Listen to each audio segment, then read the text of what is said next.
موضوع الدرس في بيان عظمة الله وآلائه على خلقه سورة الرحمن تفسير ابن كثير. الحمد لله رب العالمين والصلاة والسلام على أشرف الأنبياء وسيد المرسلين سيدنا محمد وعلى آله وأصحابه أجمعين. اللهم صل على سيدنا محمد وعلى آل سيدنا محمد كما صليت على إبراهيم وعلى آل إبراهيم في العالمين إنك حميد مجيد. أعوذ بالله من الشيطان الرجيم. بسم الله الرحمن الرحيم. كل من عليها فان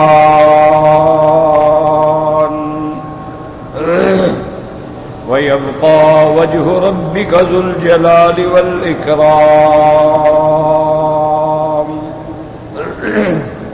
فبأي آلاء ربكما تكذبان. يسأله من في السماوات والأرض كل يوم هو في شأن. فبأي آلاء ربكما تكذبان. ولا بشيء من نعم ربنا نكذب. اللہ تبارک و تعالی نے کلام مقدس میں ارشاد فرما دیا کل من علیہا فان، کہ جو بھی اللہ کی مخلوق ہے زمینوں میں آسمانوں میں سب نے جانا ہے، سب پہ موت ہے، سب پہ فنا ہے، صرف اسی کی ذات ہے تقدس لا يموت بل هو الحی الذی لا يموت ابدا. وہی ذات ہے جس میں کبھی فنا نہیں، زوال نہیں، جس میں کبھی موت نہیں. یہ صرف اللہ تبارک و تعالیٰ کی ذات ہے. اسی لیے ارشاد فرما دیا کہ وَيَبْقَى وَجْهُ رَبِّكَ ذُو الجلال والإکرام. یہ میں نے عرض کر دیا تھا کہ اس سے مراد اللہ کی ذات ہے. کبھی وجہ کا لفظ استعمال ہوتا ہے لیکن مراد اللہ کی ذات ہوتی ہے. جیسے اللہ تبارک و تعالی نے فرمایا وَاصْبِرْ نَفْسَكَ مَعَ الَّذِينَ يَدْعُونَ رَبَّهُمْ بِالْغَدَاةِ وَالْعَشِيِّ يُرِيدُونَ وَجْهَهُ. اسی طرح تیسری آیت میں آتا ہے انما نطعمکم لوجہ اللہ لا نرید منکم جزاء ولا شکورا. اب اس کے بعد فرمایا کہ اسی کی ذات ہے جو حی ہے الذی لا یموت، اسی کی ذات ہے جو متصف بسائر صفات الجمال والکمال والجلال، منزہ عن سائر صفات العجز والنقص والاختلال. اور آگے فرمایا ذو الجلال والاکرام. یاد رکھیں ذو الجلال والاکرام کا معنی کیا ہے؟ حضرت ابن عباس رضی اللہ تعالیٰ عنہ فرماتے ہیں ذو الجلال والاکرام کا معنی ہے ذو العظمت والکبریاء، کہ عظمت والی ذات، کبریائی جس کو زیبا ہے. العظمت ازاری والکبریاء ردائی، اور کسی کی یہ صفت نہیں ہے. اس لیے اللہ تبارک و تعالی نے ارشاد فرما دیا کل من علیہا فان وَيَبْقَى وَجْهُ رَبِّكَ ذُو الْجَلَالِ وَالْإِكْرَامِ. اور آگے فرمایا فَبِأَيِّ آلَاءِ ربکما تکذبان، اے انس و جن، اللہ کی کون کون سی نعمت کو جھٹلاؤ گے کہ تمہیں زندگی دی ہے، پھر اللہ ہمیشہ والی زندگی عطا فرمائیں گے، موت کے بعد کی زندگی جو ہے وہ دائمی زندگی ہے، اور پھر اللہ تبارک و تعالی نے تمہیں اپنا بندہ بنایا، تمہیں ایمان کی دولت سے نوازا، تم اس رب کو مانتے ہو جو حی ہے، جو قیوم ہے، جو دائم ہے، جو باقی ہے۔ باقی میں نے عرض کر دیا تھا کہ لاکھ لوگ بہانے بنائیں لیکن وہ یہ انکار نہیں کر سکتے ہیں کہ جن کو انہوں نے معبود بنایا ان پہ تو موت آ گئی، صرف اسی کی ذات زندہ ہے۔ تو ان آیات کے بعد تو یہ بھی اللہ کی ایک عظیم نعمت۔ اب فرماتے ہیں یسألہ من فی السماوات والارض کل یوم ہوا فی شأن۔ اب اللہ تبارک و تعالیٰ فرماتے ہیں یسألہ من فی السماوات، یہاں سے بیان فرما رہے ہیں کہ وہ باقی بھی ہے، وہ غنی بھی ہے، وہ کسی کا محتاج نہیں ہے بلکہ ساری دنیا اس کی محتاج ہے۔ یسألہ من فی السماوات، من فی السماوات والارض، اسی سے مانگتے ہیں جو آسمانوں میں ہے اور جو زمین میں ہے۔ اب اس مسئلے کو سمجھیں اچھی طرح کہ سوال جو ہے وہ صرف اللہ کی ذات سے کیا جاتا ہے۔ ایک ہمیشہ یاد رکھیں کہ ندا ہے، استغاثہ ہے، سوال ہے، نظر ہے، نیاز ہے، سب اللہ کی ذات کے لیے۔ اسی لیے اللہ نے حکم دے ادعونی استجب لکم، مجھے پکارو میں تمہاری دعائیں سنوں گا، تمہاری حاجتیں پوری کر دوں گا۔ اسی طرح فرمایا اذا سألک عبادی انی فانی قریب، جب آپ سے بندے پوچھے میرے بارے میں تو بتا دو کہ رب تو بالکل قریب ہے۔ اجیب دعوت الداعی اذا دعان، میں دعا سنتا ہوں جب پکارنے والا مجھے پکارتا ہے۔ تو اللہ تبارک و تعالی جو ہے قریب اور اقرب من حبل الورید، اور قریب کا معنی کیا مطلب؟ یعنی معیت علمی ہے کہ ہر چیز اس کے علم میں ہے۔ تو جب علم میں ہو تو پھر اس کا معنی یہ ہے کہ اس کی ذمہ داری، اس کی حفاظت، اس کی ہر چیز کا وہ محافظ بھی ہے، نگران بھی ہے، نگہبان بھی ہے، اور اس چیز کے سنبھالنے والا، بنانے والا، رکھنے والا صرف اسی کی ذات۔ تو اس لیے یاد رکھیں کہ کوئی بھی، لیکن یہاں آسمانوں میں رہنے والوں کا ذکر پہلے آ گیا۔ بات سمجھیں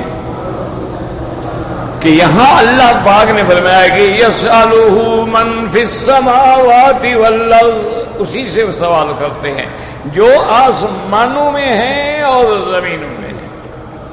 اب آسمانوں میں ہمارا ایمان ہے کہ اللہ کے فرشتے ہیں، لیکن ہم نے تو نہیں دیکھے ہیں نا۔ اللہ تعالیٰ کے فرشتے ہیں اور آسمانوں میں تو کوئی جگہ ہی خالی نہیں۔ جیسے کہ صحیح حدیث مبارک میں آتا ہے کہ میرے آقا محبوب دو عالم صلی اللہ علیہ وسلم تشریف فرما تھے اور آپ نے آسمان کی طرف رخ فرمایا اور اس کے بعد فرمایا اتت السماء وحق لها ان تئت، آسمان سے چرچراہٹ کی آواز آ رہی ہے اور آنی بھی چاہیے۔ حضرت نے فرمایا آنی بھی چاہیے، کیوں؟ فرمایا ما من موضع قدر شبر الا وملک ساجد راکع یسبح ویقدس، کوئی آسمان میں ایک بالشت کے برابر بھی جگہ خالی نہیں مگر اللہ کے فرشتے، کوئی رکوع میں ہے، کوئی سجدے میں ہے، سب اللہ کی تسبیح بیان کر رہے ہیں۔ سبوح قدوس ربنا ورب الملائکۃ والروح۔ اور یاد رکھو فرشتے جو ہیں وہ صرف تسبیح و تقدیس نہیں کرتے بلکہ یستغفرون، جو مومن زمین میں ہیں ان کے لیے بھی بخشش مانگتے ہیں اللہ سے کہ میرا اللہ اپنے بندوں پہ رحم فرما دے، میرا اللہ اپنے بندوں کی خطائیں معاف فرما دے۔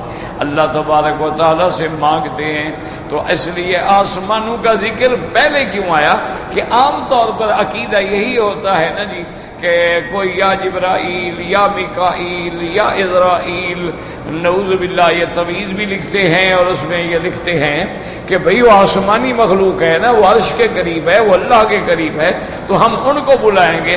تو اللہ نے فرمایا جن کو تم بلا رہے ہو تو مجھ سے مانگتے ہیں، وہ تو مجھ سے مانگ رہے ہیں، تم کس کو بلا رہے ہو؟ تم کس سے مانگ رہے ہو؟ تم کس کو پکار رہے ہو؟ جن کو تم پکار رہے ہو وہ بھی مجھ سے مانگنے والے ہیں۔ اسی لیے حدیث مبارک میں آتا ہے کہ حضرت ابی موسیٰ اشعری رضی اللہ تعالی عنہ اپنی قوم کا وفد لے کر مدینہ منورہ میں حضور صلی اللہ علیہ وسلم کی خدمت میں آئے۔ ان کا وفد اس لیے آیا تھا کہ ان کے بیچاروں کے پاس کھانے کو کچھ نہیں تھا، تو اس لیے آئے تھے کہ حضور پاک بیت المال سے ان کی مدد فرما دیں تاکہ کوئی امداد ہو جائے۔ لیکن حضرت ابی موسیٰ اشعری فرماتے ہیں کہ صبح کی نماز میں نے حضور کے پیچھے پڑھی تو آپ نے اس میں یہ آیت تلاوت کی، وَمَا مِن دَابَّةٍ فِي الْأَرْضِ إِلَّا عَلَى اللَّهِ رِزْقُهَا، کوئی جاندار، کوئی چیز حرکت کرنے والی زمین میں نہیں مگر اللہ نے اپنی رحمت سے رزق اس کا اپنے ذمے لگایا ہے کہ وہی رزق دے گا۔ ان اللہ هو الرزاق ذو القوة المتین، وہ رزق دینے والے بھی ہیں، وہ قوت و قدرت والے بھی ہیں۔ اور اسی طرح تیسری آیت میں آتے هو یطعم ولا یطعم، اور وہ رزق دینے والا ایسا ہے کہ جو سب کو کھلاتا ہے اور خود کھانے سے پاک ہے۔ اس کی شان ہے کہ وہ ساری مخلوق کو کھلا رہے، لیکن خود اللہ تبارک و تعالیٰ کی ذات جو ہے وہ کھانے سے پاک ہے، وہ پینے سے پاک ہے۔ اسی طرح اللہ تبارک و تعالیٰ نے دوسری جگہ ارشاد فرمایا ہے کہ میرے بندے تم میری عبادت کرو، تم میری اطاعت کرو، میں تم سے یہ تو نہیں چاہتا کہ تم میرے لیے کمائی کرو، دولت لاؤ، رزق اکٹھا کرو۔ اللہ تبارک و تعالیٰ فرما رہے ہیں، تو معنی یہ ہے کہ رزق دینے والے اللہ کی ذات۔ اب حضرت ابی موسیٰ اشعری نے نماز کے بعد اپنے ساتھیوں سے کہا چلو بھائی گھر چلیں۔ انہوں نے کہا اللہ کے بندے جس کام کے لیے آئے تھے، جس کام کے لیے آئے تھے تم نے حضور پاک کی خدمت میں درخواست ہی پیش نہیں کی کہ ہمارا حال خراب ہے اور ہمارے پاس کچھ نہیں، ہماری مدد کریں۔ اس نے کہا اللہ کے بندے جب اللہ نے وعدہ فرمایا ہے کہ دابہ کوئی جانور زمین میں ایسا نہیں مگر اس کا رزق میرے ذمہ ہے، تو میری قوم جو ہے وہ کیڑے مکوڑوں سے تو کوئی بدتر نہیں ہے، پھر ہمارا رزق بھی اللہ کے ذمہ ہے، ہم حضور سے کیوں سوال کریں؟ جب اللہ تبارک و تعالیٰ نے اپنے ذمے ایک چیز لے لی ہے تو پھر حضور صلی اللہ علیہ وسلم سے سوال کرنے کی کیا ضرورت ہے؟ لہذا چلو بس ہم اللہ تبارک و تعالیٰ سے سوال کریں گے، اللہ تبارک و تعالیٰ ہمارے لیے اسباب پیدا فرمائیں۔ اسی طرح روایات اسرائیلی میں یعنی کتب متقدمہ میں ایک واقعہ آتا ہے، اور آپ کو پتہ ہے کہ جیسے سابقہ کتابیں ہیں اسرائیلیات ہیں، ان کا اعتبار نہیں ہوتا، لا نصدق ولا نکذب، نہ تو ہم کہہ سکتے ہیں سچ ہے نہ کہہ سکتے ہیں جھوٹ ہے۔ تو بہرحال اس میں ایک واقعہ لکھتے ہیں کہ ایک دن موسیٰ علیہ السلام نے اللہ تعالیٰ سے درخواست کی کہ یا اللہ ساری مخلوق کو آپ رزق دیتے ہیں، یہ جو بستی ہے نا اس بستی کا تو کم سے کم مجھے ذمہ دار بنا دے رزق دینے کا۔ اللہ نے فرمایا ٹھیک، چلو جی یہ بستی والے آپ کے ذمہ۔ اب حضرت موسیٰ علیہ السلام نے بڑی محنت کی اور سروے کیا اور فرشتے بنائی کہ بھئی اس بستی میں کل کتنے گھرانے ہیں اور ہر گھر کے کتنے افراد ہیں اور ان کی کتنی ضروریات ہیں۔ تو سیدنا موسیٰ علیہ السلام نے حکم دیا، فرشتے بن گئی اور اس کے مطابق پھر آپ نے سب کو راشن پہنچانا شروع فرما دیا۔ اور پھر حضرت موسیٰ علیہ السلام جو ہے یتفقد فی اللیالی، رات کو آپ گشت بھی فرماتے تھے کہ کوئی بندہ بھوکا تو نہیں رہ گیا۔ یہ تو آج ہے نا ہمارا حال ہے، آپ دیکھ رہے ہیں کہ جتنے بڑے لوگ ہیں وہ اپنا ہی پیٹ بھرتے جا رہے ہیں اور غریب مر رہے ہیں، خودکشی کر رہے ہیں، بچے بیچ رہے ہیں، بھوکے مر رہے ہیں۔ ان کے تو کان پہ جوں تک بھی نہیں رینگتی نا. یعنی اتنا افسوس ہوتا ہے حالات دیکھ کر کہ بھئی ہمارے بڑے بڑے لوگ جو ہیں ان کی ایک رات کا جو خرچہ ہے اگر وہ دے دیں تو کم از کم ایک مہینے کے لیے ایک خاندان کو کافی ہے.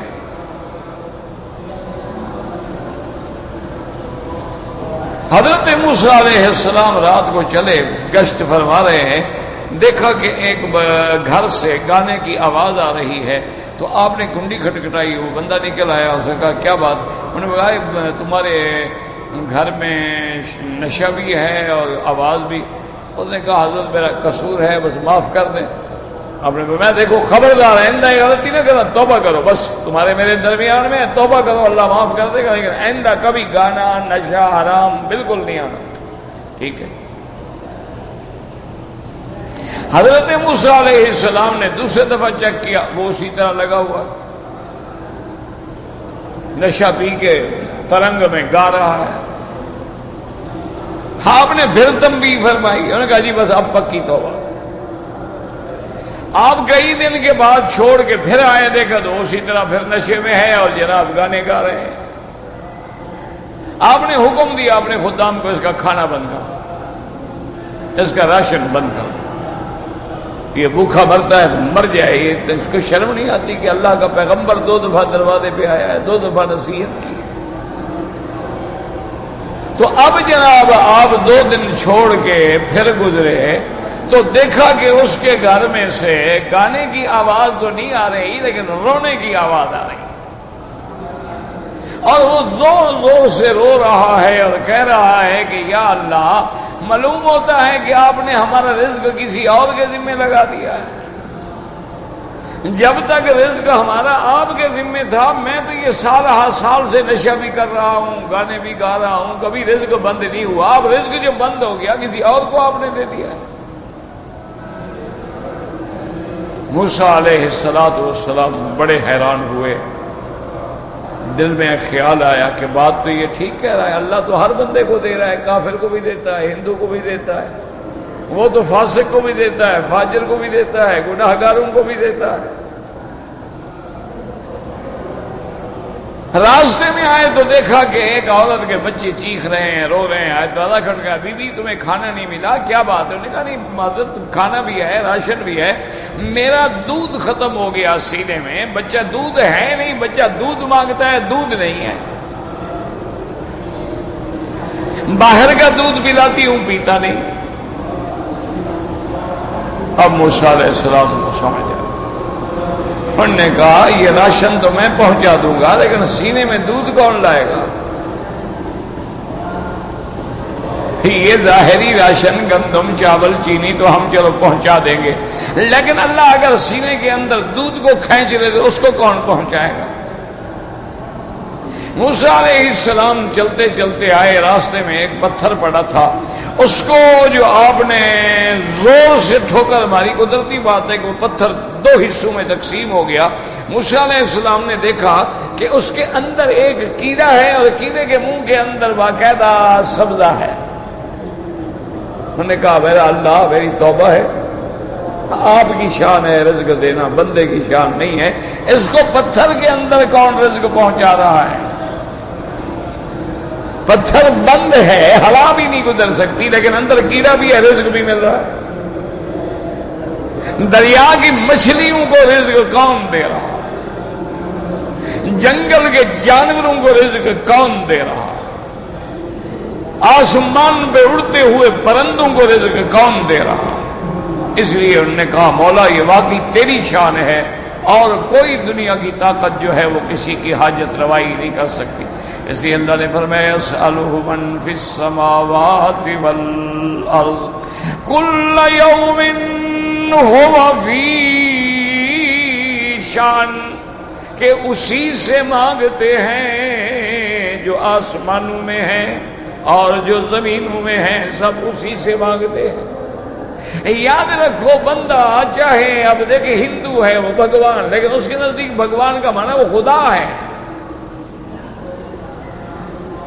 اگر عیسائی کہتا ہے کہ حضرت عیسیٰ علیہ السلام خدا کا بیٹا ہے تو گویا یعنی وہ بھی تو خدا کو مانتا ہے نا.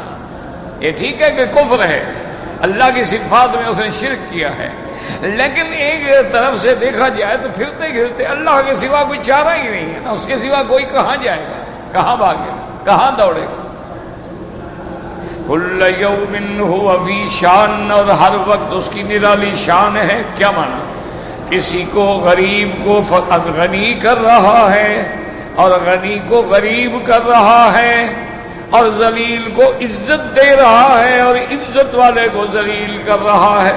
تو عز من تشاء وتذل من تشاء بیدک الخیر. آپ دیکھیں کہ ایک دن کے اندر کتنے لوگ ہیں جو شان والے تھے پھر بھکاری بن گئے، کتنے لوگ تھے جو غریب تھے اور کروڑ پتی بن گئے، کتنے بیمار ہیں جن کو شفا مل رہی ہے، کتنے تندرست ہیں جن کو بیماریاں مل رہی ہیں، کتنے مانگنے والے ہیں جن کی دعائیں پوری. تو یہ ساری شان کس کی ہے؟ اللہ تبارک و تعالیٰ کی شان. ایسے فرمایا کل یوم ہوا فی شان.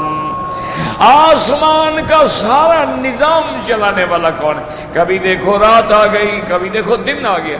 یولج اللیل فی النہار ویولج اللیل فی النہار یولج النہار فی اللیل. اللہ چاہتے ہیں دن کو رات میں داخل کر دیتے ہیں، رات بڑی ہو جاتی ہے، اور پھر چاہتے ہیں رات کو دن میں داخل کر دیتے ہیں، دن بڑا ہو جاتا ہے. اور کبھی چاہتے ہیں دونوں برابر ہو جاتے ہیں، اور کبھی چاہتے ہیں 6 مہینے کا دن ہے، 6 مہینے کی رات ہے. ہر وقت میرے مالک کی شان ہے. یعنی ہر مخلوق جو اس سے مانگ رہی ہے وہ تو سب کو دے رہا ہے. تو اس لیے کہا کہ کل یوم ہوا فی شان. جیسے کہ حضرت امام محمد رحمت اللہ علیہ کے بارے میں آتا ہے کہ بادشاہ نے ان سے کچھ سوالات کیے. ان سوالات میں ایک یہ بھی تھا کہ امام محمد یہ بتلاؤ کہ اس وقت ہمارا خدا کیا کر رہا ہے.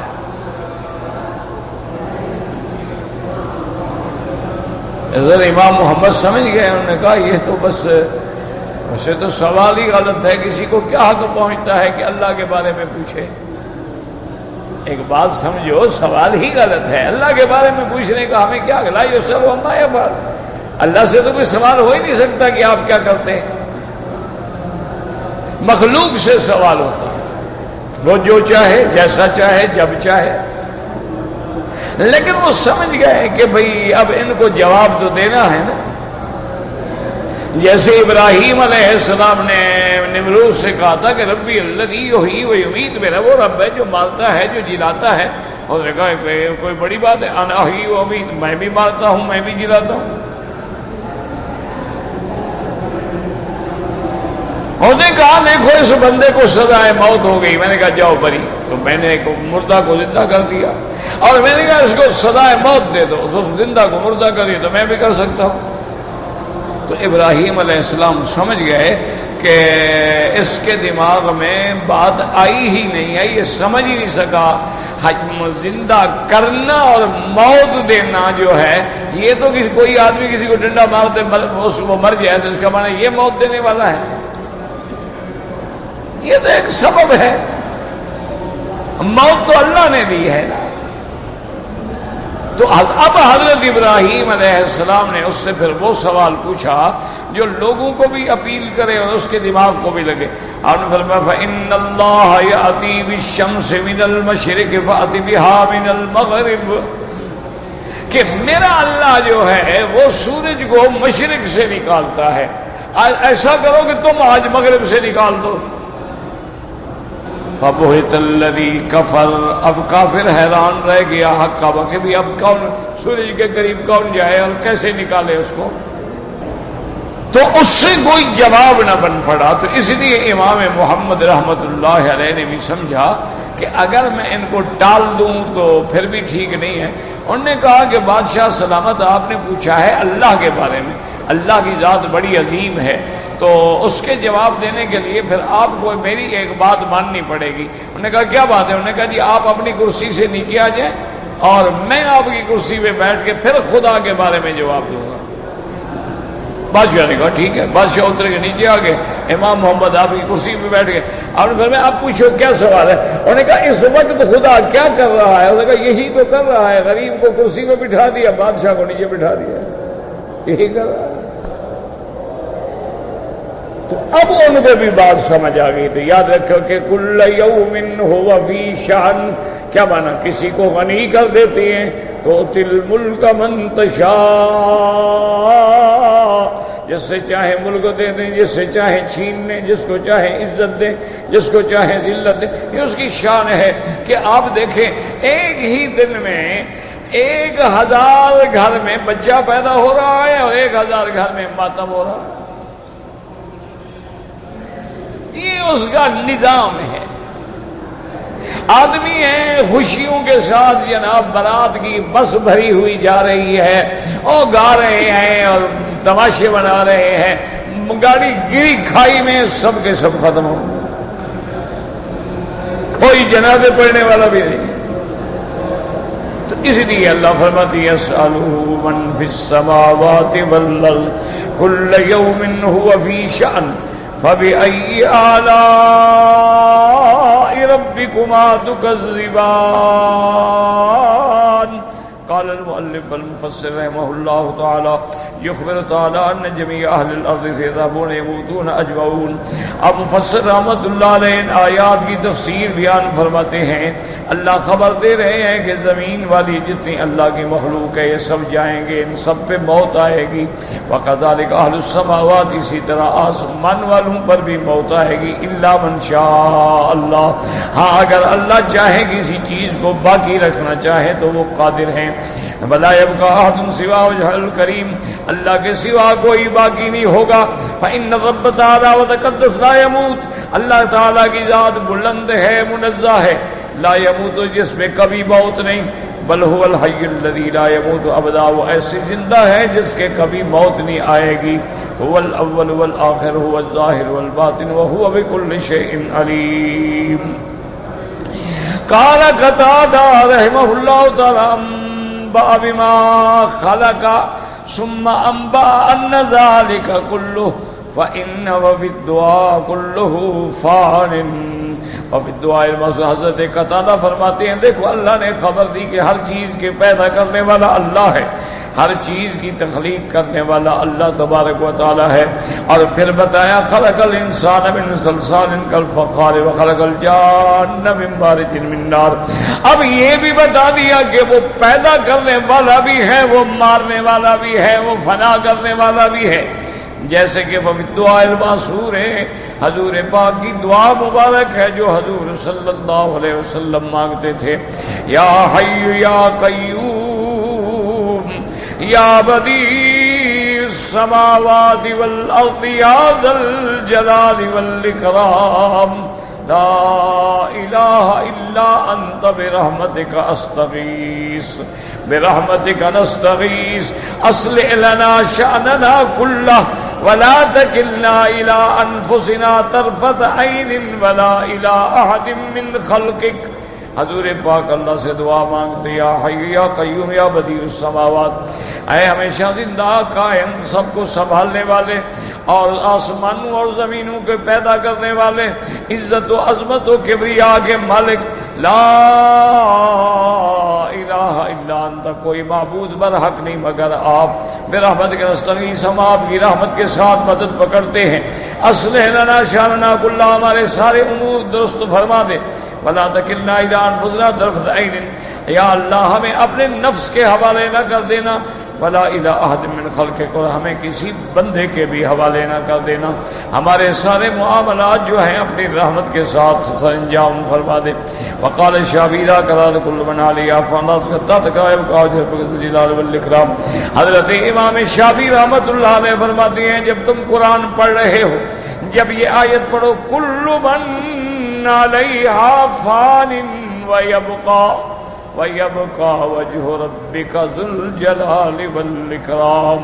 وہ فرماتے ہیں كُلُّ مَنْ عَلَيْهَا فَانٍ، اس پہ چپ نہ کرو، آگے بھی پڑھو، كُلُّ مَنْ عَلَيْهَا فَانٍ وَيَبْقَى وَجْهُ رَبِّكَ ذُو الْجَلَالِ وَالْإِكْرَامِ۔ بہادر آیت کو قوله تعالی كُلُّ شَيْءٍ هَالِكٌ إِلَّا وَجْهَهُ۔ اب مفسر فرماتے ہیں یہ آیت بھی اسی طرح ہے جیسے اس آیت میں اللہ پاک نے فرمایا کہ ہر چیز قابل ہلاک ہے مگر اسی کی ذات۔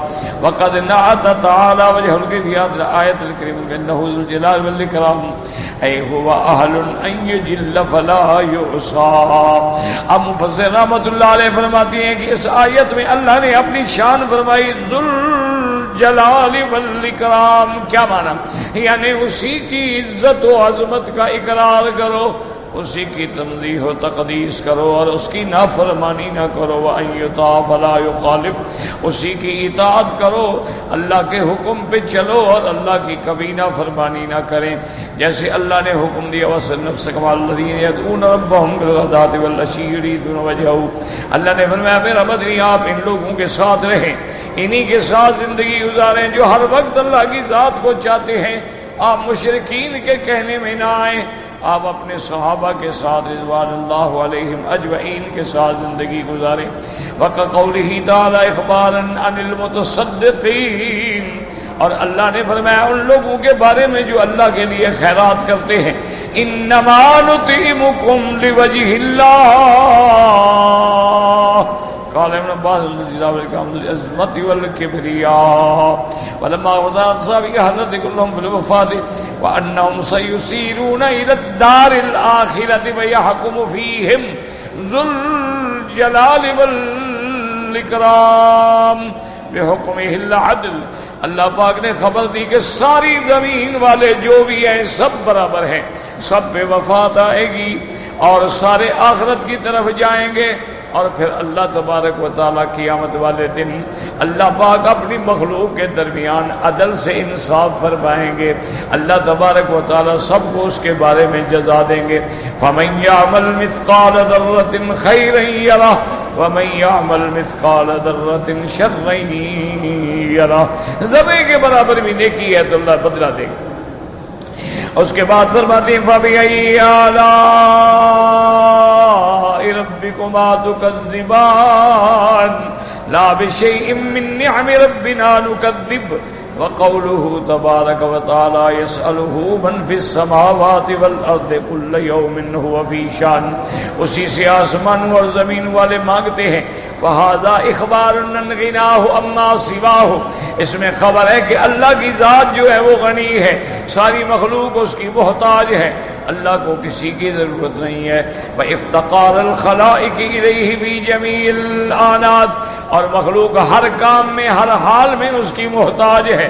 وَأَنَّهُمْ يَسْأَلُونَهُ بِلِسَانِ حَالِهِمْ وَقَالِهِمْ، اور اللہ کی ہر مخلوق جو ہے وہ لسان قال سے بھی مانگتی ہے، لسان حال سے بھی مانگتی ہے۔ وَأَنَّهُ كُلَّ يَوْمٍ هُوَ فِي شَأْنٍ قَالَ الْأَعْمَشُ مُجَاهِدٌ عُبَيْدُ بْنِ عُمَيْرٍ كُلَّ يَوْمٍ هُوَ فِي شَأْنٍ کا کیا معنی؟ یعنی من شأنه أن يجيب داعيا أو يعطي سائلا، یہ اس کی شان ہے کہ پکارنے والے کی دعا سنے، مانگنے والے کو عطا فرمائے، او یفک آنیا او یشفی سقیما، قیدیوں کو رہائی دے، بیماروں کو شفا دے۔ وقال ابن ابی رجیح عن مجاہد قال کل یوم هو یجیب الداعی ویکشف کربا ویجیب مضطرا ویغفر ذنبا۔ حضرت مجاہد فرماتی ہیں کہ وہ ہر دن ہر گھڑی میں پکارنے والے کی پکار سنتے ہیں اور مصیبت والوں کی مصیبتوں کو رفع فرماتے ہیں، اور جو مضطر اور پریشان ہیں ان کی حاجتیں پوری فرماتے ہیں، اور جو گناہگار معافی مانگتے ہیں ان کے گناہوں کو معاف فرماتے ہیں۔ وقال قتادہ لا يستغني عنه اهل السماوات والارض يحيي حيا ويميت ميتا ويحيي صغيرا ويفوق كثيرا۔ حضرت قتادہ فرماتے ہیں آسمان اور زمین میں کوئی نہیں جو اللہ کا محتاج نہ ہو، یہ اسی کی شان ہے، وہ چاہے تو زندہ کرتا ہے اور چاہے تو موت دیتے ہیں، اسی کی شان ہے جو چھوٹے بچے کو بھی پالتے ہیں اس کے بھی پالنہار ہیں، وَيَفُكُّ أَسِيرًا اور قیدیوں کی فریاد سن کے ان کو بھی رہائی دیتے ہیں، وَهُوَ مُنْتَهَى حَاجَاتِ الصَّالِحِينَ وَسَيِّقَهُمْ مُنْتَهَى شِكْوَاهُمْ، اسی کی ذات ہے جو تمام صالحین کی پکار کے سننے والے، ان کی حاجات کو پورا کرنے والے ہیں، اور ان کی فریادوں کے، ان کے شکوہ کو سن کے ان کی دعائیں دینے والے ہیں۔ قال ابن ابي حاتم حدثنا ابي قال حدثنا ابو اليمان الهمسي قال حدثنا جرير بن عثمان سويد جبلة الفزاري قال ان ربكم كل يوم في شان يتقى ويقطع رقابا ويقام عقابا، انہوں نے فرمایا کہ تیرے رب کی ہر وقت ایک نرالی شان ہے، کسی کو آزاد کر رہے ہیں اور کسی کو دے رہے ہیں اور کسی کو عذاب میں ڈال رہے ہیں، كل يوم هو في شان۔ وقال ابن جرير حدثني عبد الله بن محمد بن عمرو الغزي قال حدثني ابراهيم بن محمد بن يوسف عن يوسف الفريابي قال حدثني عمرو بن بكر السكسكي قال حدثنا الحارث بن عبد بن رياح الغساني عن أبيه عن منيب بن عبد الله بن الذي النبي قال تلا رسول الله ثم هذه الآية كل يوم هو في شأن فقلنا یا رسول اللہ ما ذاک الشأن، کہتے ہیں ہم نے حضور پاک سے پوچھا کہ یا رسول اللہ شان سے کیا مراد ہے؟ آپ نے فرمایا یغفر ذنبا فرج کربا، کہ وہ گناہوں کو معاف کرتے ہیں، مصیبتوں کو کھول دیتے ہیں، ویرفع قوما ویذر آخرین، کسی قوم کو اونچا کر دیتے ہیں، کسی قوم کو ذلت میں ڈال دیتے ہیں۔ وقال النبيات المدرابي قال حدثنا هشام انبار سليمان بن احمد الواسطي قال حدثنا الوزير بن سبيع الثقفي ابو روح الدمشقي والسياق لهشام قال سمعت يونس بن ميسرة بن حليس يحدث عن الدرداء عن ابي الدرداء رضي الله عليهم عن النبي صلى الله عليه وسلم قال الله عز وجل كل يوم هو في شأن، قال من شأنه يغفر ذنبا ويفرج كربا يرفع قوما ويضع آخرين۔ آپ نے فرمایا اللہ کی شان ہے، وہ چاہتے ہیں کسی کے گناہ معاف کر دیتے ہیں اور کسی کی مصیبتوں کو کھول دیتے ہیں، کسی قوم کو اونچا کر دیتے ہیں اور کسی قوم کو ذلت کے گڑھے میں ڈال دیتے ہیں۔ وقد روى ابن اسحاق متعددة عن هشام بن باربي مساق بن الوليد بن الشاعر عن وزير بن سبيع قال ورد فيما علقه الوليد بن مسلم من مطرف الشعبي عن ام الدرداء عن ابي الدرداء رضي الله عنه النبي صلى الله عليه وسلم وقال سيد البيان السادس الاول قلت وقد روى موقوفا كما علقه البخاري رحمه الله بصيغه الجزم وجعل من کلام الدرداء واللہ اعلم۔ اب مفسر رحمۃ اللہ علیہ فرماتے ہیں کہ یہ روایت جو ہے مرفوع بھی ذکر کی گئی ہے اور موقوف بھی ذکر۔ موقوف کا معنی ہوتا ہے کہ صحابی تک بات ہے، آگے حضور تک بات نہیں، اور مرفوع کا معنی ہوتا ہے کہ صحابی حضور سے بات نقل کر رہا۔ امام بخاری رحمۃ اللہ علیہ نے اپنی تعلیقات میں صیغہ یعنی یقین سے یہ بات لکھی ہے کہ یہ ابی الدرداء کا اپنا کلام ہے، موقوف ہے، مرفوع نہیں ہے۔ وقال البزار حدثنا محمد صلی اللہ قال حدثنا محمد بن حارث قال حدثنا محمد بن عبد الرحمن بن سليمان بن عمر رضي الله عنه النبي اسمه كل يوم في شان قال يغفر ذنبا ويكشف كربا ثم قال ابن جرير وحدثنا ابو كريب قال حدثنا عبد الله بن موسى بن حمد الشماري عن سعيد بن جبير بن باز الله خلق لوحا محفوظا من درة بيضاء دفتها ياقوت حمراء قلمه نور وكتابه نور وارض ما بين السماء والارض في كل يوم ينظر في كل يوم 360 نذرة يخلق في كل نذرة ويحيي ويميت ويعز ويذل ويفعل ما يشاء۔ ابن جریر رحمت اللہ علیہ نے سند کے ساتھ یہ روایت نقل کی ہے۔ حضرت ابن عباس رضی اللہ تعالیٰ عنہ فرماتے ہیں ان اللہ خلق لوحا محفوظا، اللہ نے بہت بڑی تخت بنائی اور من درۃ بیضاء سفید موتی سے، دفتاہ یاقوتۃ حمراء اس کے کنارے جو ہیں وہ سرخ یاقوت سے ہیں، قلمہ نور اللہ کی قلم اس کی جو لکھا جس سے وہ بھی نور ہے، وکتابہ نور کتاب بھی نور ہے، وارضہ ما بین السماء والارض اور وہ کتاب اتنی بڑی ہے کہ آسمان و زمین کے برابر اس کا عرض ہے، ينظر فيه كل يوم 360 نظرة. اللہ تبارک و تعالیٰ 360 نظر فرماتے ہیں. یخلق فی کل نظرۃ، ہر دفعہ اللہ چاہتے ہیں پیدا فرماتے ہیں، اللہ چاہتے ہیں زندگی دیتے ہیں، اللہ چاہتے ہیں موت دیتے ہیں، اللہ چاہتے ہیں عزت دیتے ہیں، اللہ چاہتے ہیں ذلت دیتے ہیں. وَيَفْعَلُ مَا يَشَاءُ، اور وہ کرتے ہیں جو چاہتے ہیں، کیونکہ وہی فعال لما یرید ہے، یہ اس کی شان ہے. واللہ اعلم.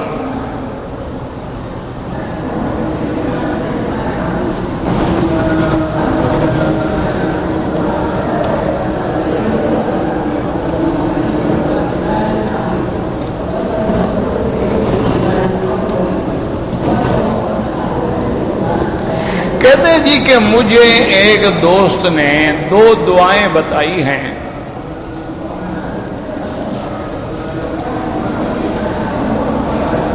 کہ تم نماز میں تشہد میں درود شریف پڑھنے کے بعد یہ 2 دعائیں پڑھا کرو تو اللہ تبارک و تعالی تمہاری پریشانیاں جو ہیں وہ ختم ہو جائیں گی. ایک دعا تو ہے جو سورۃ آل عمران میں ہے، ربنا لا تزغ قلوبنا بعد اذ ہدیتنا وہب لنا من لدنک رحمہ انک انت الوہاب. اور ایک دعا ہے کہ ربنا ہب لنا من ازواجنا وذریاتنا قرۃ اعین واجعلنا للمتقین اماما. میرا بھائی بالکل یہ قرآن کی دعائیں ہیں اور آپ ان کو بطور دعا پڑھ سکتے ہیں، یعنی دعا سمجھ کے پڑھنا ہے، قرآن سمجھ کے نہیں پڑھنا ہے. بنیت دعا پر جیسے دیکھیں نا آپ طواف میں پڑھتے ہیں ربنا آتنا، مانا قرآن نہیں پڑھ رہے آپ دعا پڑھ رہے ہیں. ایک ہے قرآن پاک کو بطور قرآن تلاوت کیا جائے، جیسے کہ قرآن میں یہ دعا موجود ہے، منہم من یقول ربنا آتنا فی الدنیا حسنۃ وفی الآخرۃ حسنۃ وقنا عذاب النار. اور ایک ہوتا ہے کہ ہم اسی آیات کو بطور دعا پڑھ رہے ہیں نہ بطور قرآن کے منزل کے. تو اس لیے اگر آپ بھی اس کو بطور دعا پڑھیں گے تشہد میں درود کے بعد تو کوئی مسئلہ نہیں. اور بھی دعائیں پڑھ سکتے ہیں، رب اجعلنی مقیم الصلاۃ من ذریتی ربنا وتقبل دعاء ربنا اغفر لی ولوالدی وللمؤمنین یوم یقوم الحساب. اللهم انی اعوذ بک من عذاب القبر واعوذ بک من فتنة المسیح الدجال واعوذ بک من فتنة المحیا وفتنة الممات واعوذ بک من الماسم والمغرم وغلبۃ الدین وقہر الرجال. اللهم انی ظلمت نفسی ظلما کثیرا لا یغفر الذنوب الا انت فاغفر لی مغفرۃ من عندک وارحمنی انک انت الغفور الرحیم. کوئی بھی دعا مانگے کوئی نہ.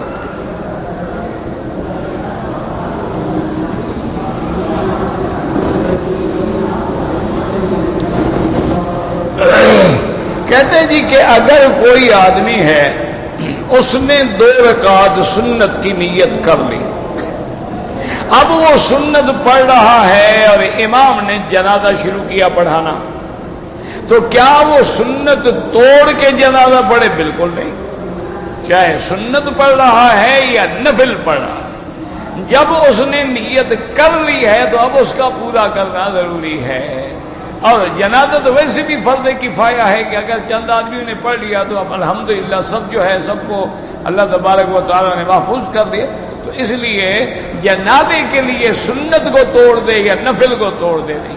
ہاں یہ الگ بات ہے کہ نماز کے بعد جو ہے آپ ذرا صبر کر لیا کریں، تسبیحات فاطمہ پڑھ لیا کریں، سبحان اللہ الحمدللہ اللہ اکبر لا الہ الا اللہ، تاکہ اعلان اگر ہو جائے جنازے کا بیٹھ جاؤ، جنازہ پڑھ کے پھر آرام سے سنتیں پڑھو. کیونکہ ہم کسی کا جنازہ پڑھیں گے تو کوئی ہمارا بھی تو پڑھے گا نا. اب یہ تو نہیں ہے کہ سلام پھیرا اور وہیں کھڑے ہوگا اللہ اکبر جلدی سے. کوئی تم نے بوجھ اتارنا ہے، کیا جلدی ہے تمہیں، کیا تکلیف ہے، کیا مسئلہ کیا ہے. حتیٰ کہ لوگ طواف میں کھڑے ہو جاتے ہیں، جہاں نماز پڑھی وہی اللہ. بھائی طواف والے جب چلیں گے وہ غریب کہاں سے گزریں گے؟ پیچھے ہٹ جاؤ، آرام سے جا کے سنتیں پڑھو. اور اگر سنتیں شروع کر دی ہیں تو جنازے کے لیے توڑ نہیں سکتے. واللہ اعلم.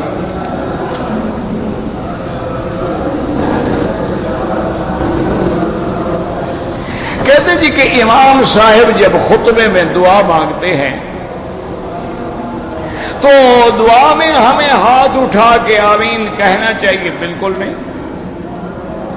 خطبہ جمعہ تو اتنا سخت حکم ہے کہ بالکل کسی غیر آدمی غلطی کر رہا ہے اس کو غلطی سے روکنے کے لیے بھی اشارہ نہ کرو۔ اگر کوئی دوسرا آدمی بات کرے اس کو یار چپ کرو تو تمہارا ثواب بھی ختم ہو گیا۔ یعنی امر بالمعروف اور نہی عن المنکر جیسا اہم فریضہ جو ہے وہ بھی جمعہ کے وقت منع ہے۔ آپ جمعہ میں ہیں بس خاموشی کے ساتھ خطبہ سنیں، نہ کوئی حرکت کریں اور نہ کسی کو اشارے کریں، نہ باتیں کریں بالکل۔ اور جب امام دعا کہہ رہا ہے نہ ہاتھ اٹھائیں نہ آمین کہیں زور سے، ہاں دل میں تصور کر لیں کہ اللہ ان کی دعاؤں کو قبول فرما لے اور دل میں تصور کر کے آمین کہتے رہیں، لیکن زبان سے نہ آمین کہنا ہے اور نہ ہاتھ اٹھانے ہیں بالکل۔ اب دوسرا سوال یہ ہے، وہ کہتا ہے جی کہ دعا ہاتھ اٹھا کے مانگنی چاہیے یا بغیر ہاتھ اٹھائے؟ دونوں طریقے جائز ہیں۔ بغیر ہاتھ اٹھائے ہوئے بھی اگر آپ نے سلام پھیرا، نماز پڑھ لی، فارغ ہو گئے، اللہم لا مانع لما اعطیت ولا معطی لما منعت ولا راد لما قضیت ولا ينفع ذا الجد منک الجد، اللہم انت السلام منک السلام تبارک و تعالی یا ذا الجلال والاکرام، ہاتھ نہیں اٹھائے کوئی بات نہیں۔ اور اگر ہاتھ اٹھائے ہیں تب بھی کوئی بات نہیں، کیونکہ دوسری حدیث مبارک میں آتا ہے کہ اللہ تبارک و تعالیٰ فرماتے ہیں کہ میرا بندہ جب ہاتھ اٹھاتا ہے مجھے حیا آتی ہے ان یردہما صفرا، کہ میں ان کو خالی لوٹا دوں، تو میری شان کریمی کے خلاف ہے۔ تو ہاتھ اٹھانا بھی ثابت ہے، ہاتھ نہ اٹھانا بھی ثابت ہے، اور نماز استسقاء میں تو اتنا مبالغے سے ہاتھ اٹھانا بھی ثابت ہے کہ بغلوں کی سفیدی بھی نظر آ گئی۔ تو یہ سارے مختلف طریقے ہیں، یہ بلا وجہ لوگوں نے ان کو جھگڑا بنا دیا ہے۔ کسی نے ہاتھ اٹھانے کی قسم کھائی ہے کہ اٹھانا ہی نہیں، اور کسی نے قسم کھائی ہر نماز کے بعد 3 دفعہ ہاتھ اٹھائیں گے، ان کو ایک دعا پر اعتبار ہی نہیں، وہ 3 دفعہ دعا کریں گے۔ یہ تو ضد ہے، کبھی اٹھا لو کبھی نہ اٹھاؤ، کبھی مانگ لو کبھی نہ مانگو۔ تو تاکہ تمام احادیث رسول اللہ پر حضور صلی اللہ علیہ وسلم نے ہاتھ اٹھائے بھی ہیں اور آپ نے ہاتھ نہیں بھی اٹھائے، حضور صلی اللہ علیہ وسلم کے صحابہ نے بھی ہاتھ اٹھائے بھی ہیں اور ہاتھ نہیں بھی اٹھائے ہیں۔ تو یہ کوئی ایسے مسائل نہیں ہیں کہ جن پر بلا وجہ آدمی جھگڑے کرے، اختلاف کرے۔ اس وقت امت کو اتحاد کی ضرورت ہے، نہ کہ افتراق کی ضرورت ہے۔ ہمیشہ یاد رکھو، امت کو جوڑنے کی ضرورت ہے، نہ کہ توڑنے کی ضرورت ہے۔ ہر حال میں آپ کوشش کریں۔ اچھا یہ چھوٹے چھوٹے مسائل فرعی مسائل ہیں، اعلیٰ اولا افضل کے مسائل ہیں، یہ کوئی کفر اسلام کی جنگ نہیں ہے، یہ کوئی حلال حرام کے مسئلے نہیں ہیں۔ کسی نے ہاتھ اٹھا لیا ٹھیک ہے، نہیں اٹھایا ٹھیک ہے، کوئی بات نہیں۔ جو نہیں اٹھا رہا اس کے بھی گلے نہ پڑو، اور جو اٹھا رہا ہے اس کے بھی ڈنڈے نہ مارو، کیوں اس کے بعد بھی اٹھانے والی ایک حدیث مبارک موجود ہے۔ ہاں حضور پاک نماز فرض کے بعد دعا مانگتے تھے لیکن ہاتھ نہیں اٹھا۔ حضور صلی اللہ علیہ وسلم فرض نمازوں کے بعد دعا مانگتے تھے اور سب صحابہ مانگتے تھے لیکن ہاتھ نہیں اٹھاتے۔ اگر اکیلے مانگتے تو پھر ہاتھ اٹھاتے۔ تو بہرحال لیکن ہاتھ اٹھانا چونکہ ثابت ہے تو لہذا بعض ائمہ نماز کے بعد چونکہ دعا منظور ہوتی ہے، مقبول ہوتی ہے، اور ہاتھ اٹھانا بھی ثابت ہے تو لہذا وہ ہاتھ اٹھانا بدعت تو نہ ہوا۔ ہاں یہ الگ بات ہے کہ ایک آدمی دعا مانگ رہا ہے اور باقی سب آمین کہہ رہے ہیں، اچھا اب دعا ختم ہو گئی، اب جناب پھر دعا شروع کرو، اب وہ ختم ہو گئی اب پھر دعا شروع کرو، یہ تو پھر بدعت ہے۔ اللہ تبارک و تعالی ہمیں اتباع کتاب و سنت کی توفیق عطا فرمائے، اور اللہ پاک حضور کی امت کو تمام قسم کے جھگڑوں اور فتنوں سے بچائے۔ اللہم صلی علی سیدنا محمد وعلی آل سیدنا محمد کما صلیت علی ابراہیم وعلی آل ابراہیم فی العالمین انک حمید مجید۔ بسم اللہ ما شاء اللہ لا قوة الا باللہ، بسم اللہ ما شاء اللہ لا یصرف السوء الا اللہ، بسم الله ما شاء الله، ما شاء الله لا يسوق الخير إلا الله، بسم الله ما شاء الله ما كان من نعمة فمن الله، بسم الله ما شاء الله لا حول ولا قوة إلا بالله، اللهم لك الحمد إليك المشتكى وأنت المستعان، لا حول ولا قوة إلا بالله، لا حول ولا قوة إلا بالله العلي العظيم، لا حول ولا قوة إلا بالله العلي العظيم، لا ملجأ ولا منجأ منه إلا إليه، لا حول ولا قوة إلا بالله العلي العظيم، لا ملجأ ولا منجأ منك إلا إليك، لا حول ولا قوة إلا بالله العلي العظيم، لا ملجأ ولا منجأ من الله إلا إليه، اللهم إنا نسألك بأسمائك الحسنى وصفاتك العلى، اللهم سلمنا ولا تسلمنا، وامنحنا ولا تمتهنا، اللهم أكرمنا ولا تهنا، اللهم زدنا ولا تنقصنا، اللهم أعطنا ولا تحرمنا، اللهم آثرنا ولا تؤثر علينا، اللهم اجعلنا في زمانك وأمانك وإحسانك، اللهم إنا نسألك من الخير كله عاجله وآجله ما علمنا منه وما لم نعلم، اللهم إنا نعوذ من شر كله عاجله وآجله ما علمنا منه وما لم نعلم، وصلى الله تعالى على خير خلقه سيدنا محمد وعلى آله وأصحابه أجمعين.